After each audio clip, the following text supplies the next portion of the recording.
BRS MP అభ్యర్థి నామ నాగేశ్వరరావు అన్నప్రెడ్డిపల్లి మండలంలో ఎన్నికల ప్రచారం రోడ్ షో నిర్వహించారు. మహిళలు హారతులతో కోలాట నృత్యాలతో నామకు ఘన స్వాగతం పలికారు.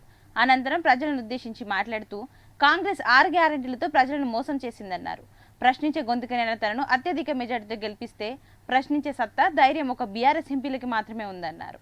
ఈ కార్యక్రమంలో మాజీ ఎమ్మెల్యేలు మోచ నాగేశ్వరరావు, తాటిన వెంకటేశ్వర్లు, డీసీసీబీ మాజీ చైర్మన్ కురకుల నాగభూషణం, బీఆర్ఎస్ మండల అధ్యక్షులు బోయినపల్లి సుధాకర్, జెడ్పీటీసీ, ఎంపీటీసీ మండల నాయకులు పాల్గొన్నారు.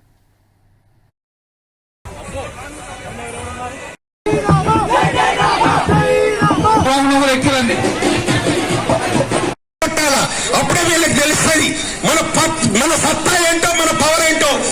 అదేవిధంగా ఇంకేం చేసిండు, ఇక ఆఖరికి పెన్షన్దారులు కూడా వదిలిపెట్టలే. కాంగ్రెస్ ప్రభుత్వం ఉన్నప్పుడు 200 రూపాయలు పెన్షన్ వచ్చేది.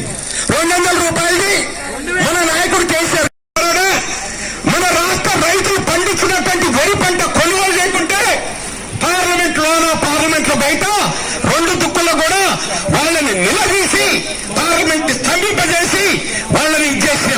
ఇక్కడ మీరు ఒకటి ఆలోచించాలా, మీరేదో ఎన్నికంటే ఆశిస్తున్న పేరు లేదు, ఊరు లేదు, అసలు చేసుకొచ్చి ఇప్పుడు నామీలు చేస్తున్నారు. అరే మీ బిడ్డలు మీరు బతికిస్తారు కదా.